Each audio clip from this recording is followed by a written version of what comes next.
নমস্কার বন্ধুরা, কেরিয়ার.com ইউটিউব চ্যানেলের পক্ষ থেকে তোমাদের অনেক অভিনন্দন জানাই।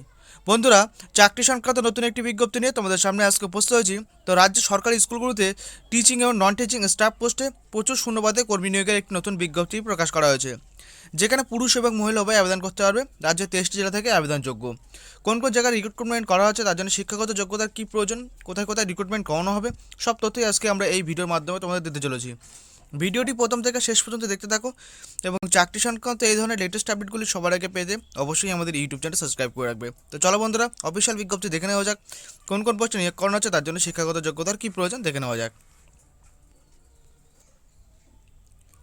বন্ধুরা, অফিসিয়াল বিজ্ঞপ্তি তোমাদের সামনে তুলে ধরেছি, দেখতে পাচ্ছ। এখানে কিন্তু পুরো ডিটেলস ক্লিয়ার করা হয়েছে। দেখো, আগে দেখো কোন কোন স্কুলে রিক্রুটমেন্ট করানো হচ্ছে, সব কোন কোন জায়গায় সব ডিটেলস কিন্তু এখানে বলা হয়েছে। দেখো, এখানে বলা হচ্ছে তোমাদের পুরুলিয়া, তারপরে দেখো বাঁকুড়া, মেজদা, দুর্গাপুর, এখানে দেখো পুরো ডিটেলসগুলো আছে। নিমচা, তারপর রায়গঞ্জ, সব জায়গায় আসানসোল, তারপরে এখানে ব্যারাকপুর আছে, বালুরহাট আছে, হলদিয়া আছে, মেদিনীপুর আছে, খড়গপুর আছে। অনেকগুলো স্কুলে কিন্তু এই রিক্রুটমেন্ট করানো হচ্ছে। রাজ্যের 23টি জেলা থেকে আবেদন করতে পারবে। এখানে থেকে কিন্তু তোমাদের রিক্রুটমেন্ট করানো হবে সরাসরি ইন্টারভিউর মাধ্যমে। ইন্টারভিউ তোমাদের প্লেস এখানে দুটো মেনশন করা আছে, তোমাদের সেই সবগুলো পরে বলছি। তার আগে দেখে নাও কোন কোন পোস্টে নিয়োগ করানো হচ্ছে। এখানে বলছে কোথায় পিজিডি টিচার। এখানে কিন্তু বলা হচ্ছে পোস্ট গ্রাজুয়েট করা থাকতে হবে 50% নাম্বার নিয়ে, এবং তার সাথে কিন্তু বিএড পাস করা থাকলে তোমরা আবেদন করতে পারবে। সাবজেক্ট এখানে বলা হচ্ছে English, physics, chemistry, math, biology, history, geography, political science, Hindi, commerce, economics, computer science, psychology এবং সোসাইলজি, ফিজিক্যাল এডুকেশন এবং পেন্টিং। এই সব পোস্টে তোমাদের নিয়োগ করা হচ্ছে পিজিডি টিচার হিসেবে। এরপরে দেখো টিজিডি টিচার। এখানে কিন্তু তোমাদের কি বলা হচ্ছে 50% নাম্বার নিয়ে গ্র্যাজুয়েট পাস করা থাকলে কিন্তু তোমরা অ্যাপ্লিকেশন করতে পারবে। পোস্ট গ্র্যাজুয়েট পাস করা থাকতে হবে এবং তার সাথে কিন্তু সিটেট বা স্টেট পাস করা থাকতে হবে।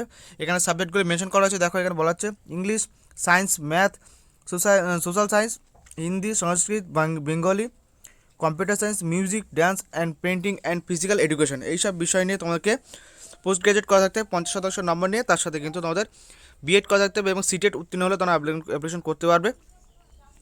এরপরে দেখা পোস্ট পাচ্ছ, তবে এইসব পোস্টকে কিন্তু তোমার এক্সপিরিয়েন্স লাগবে। তোমাদের পিজিটি টিচারে 5 বছর এবং টিজিটি টিচারে 3 বছর। এবং এখানে দেখা পাচ্ছে পিআরটি টিচারে তোমাদের 50% নাম্বার নিয়ে গ্র্যাজুয়েশন পাস করা থাকলে আবেদন করতে পারবে। তার সাথে তোমাদের বিএড কোর্স পাস করা থাকতে হবে এবং সিটেট উত্তীর্ণ হয়ে থাকলে তোমরা আবেদন করতে পারবে। সাবজেক্টগুলো এখানে বলা আছে ইংলিশ আছে, সায়েন্স আছে, ম্যাথ আছে, ইভিএস, সোশ্যাল সায়েন্স আছে, Hindi, Sanskrit, Bengali, computer science, music, dance, fine arts, physical education, wellness teacher এবং তোমাদের এখানে ওয়ার্ল্ডনেস টিচার, সোশ্যাল এডুকেশন এবং লাইব্রেরিয়ান। এইসব পোস্টে নিয়োগ করানো হচ্ছে। এরপরে দেখো নন টিচিং স্টাফ পোস্টে কোন কোন পোস্টে নিয়োগ করছে দেখো। এখানে বলা হচ্ছে এলডিসি মানে লোয়ার ডিভিশন ক্লার্ক, ইউডিসি মানে upper division clerk, assistant front office, assistant receptionist, network assistant, nurse, lab assistant, physics, chemistry, biology and computer science. এর সাথে বলছে লাইব্রেরিয়ান অ্যাসিস্ট্যান্ট এবং কম্পিউটার অপারেটর এবং জুনিয়র ইঞ্জিনিয়ার সিভিল। এইসব পোস্টে নিয়োগ করা আছে। তাই আমরা এখানে কোন পোস্টের জন্য কী শিক্ষাগত যোগ্যতা সেটা দেখে নেব। এলডিসি পোস্টের জন্য তোমাদের বলা হচ্ছে গ্র্যাজুয়েট ইন কমার্সে যদি গ্র্যাজুয়েশন পাস করা থাকে তাহলে তোমরা প্রিফারেন্সি পাবে এবং প্রিফারেন্সি পাবে। যদি টাইপিং করার দক্ষ থাকে কম্পিউটার, তাহলে তোমরা আগে অগ্রাধিকার পাবে, সাথে 3 বছরের এক্সপিরিয়েন্স থাকতে হবে। ইউডিসির জন্য আপার ডিভিশন ক্লার্কের জন্য কী বলা হচ্ছে গ্র্যাজুয়েশন ইন কমার্সে যদি গ্র্যাজুয়েশন পাস করা থাকে তাহলে আবেদন করতে পারবে। সাথে যদি তোমাদের কম্পিউটার টাইপিংয়ে দক্ষতা থাকে 5 বছর, তাহলে কিন্তু তোমরা আগে সুযোগ পাবে।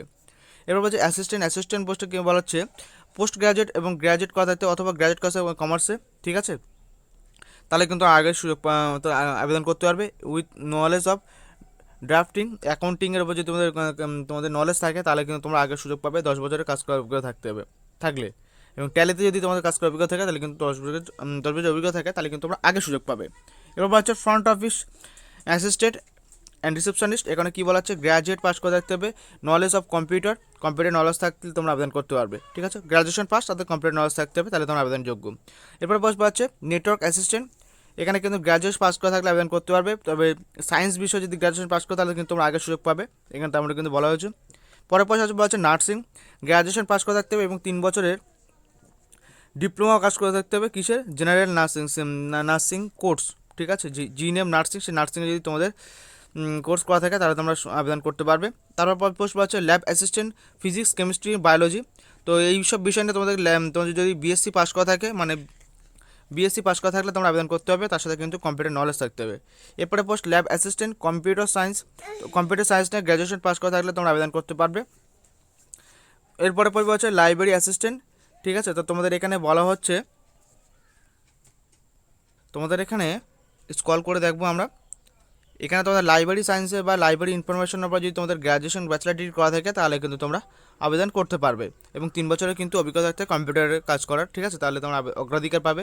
এবার হচ্ছে কম্পিউটার অপারেটর, গ্র্যাজুয়েশন পাস করা থাকলে আবেদন করতে পারবে, যদি তোমাদের বিএসসি উইথ কম্পিউটার করা থাকে তাহলে এবং 2 বছর এক্সপিরিয়েন্স থাকে তাহলে কিন্তু তোমরা আগে সুযোগ পাবে বা অগ্রাধিকার পাবে। তারপর হচ্ছে junior civil engineer, civil engineer পোস্টে আবেদন করতে তোমাদের উচ্চ মাধ্যমিক পাস করে থাকতে হবে এবং 3 বছরের ডিপ্লোমা করা থাকতে হবে সিভিল ইঞ্জিনিয়ারিং, অথবা গ্র্যাজুয়েশন পাস করা থাকতে হবে, গ্র্যাজুয়েশন করা থাকতে ইঞ্জিনিয়ার উপরে, সিভিল ইঞ্জিনিয়ার উপরে, তাহলে কিন্তু তোমরা আবেদন করতে পারবে।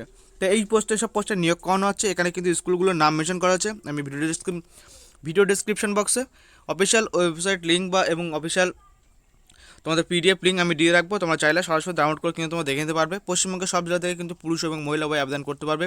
রিক্রুটমেন্টটি করছে DAV institution West Bengal zone. এখানে কিন্তু তোমাদের যে এটা সেন্ট্রাল গভর্নমেন্টের রিক্রুটমেন্ট দেখতে পাচ্ছ, এখানে নিউ দিল্লি 110055 থেকে রিক্রুটমেন্টের নোটিশ প্রকাশ করা হয়েছে, ঠিক আছে।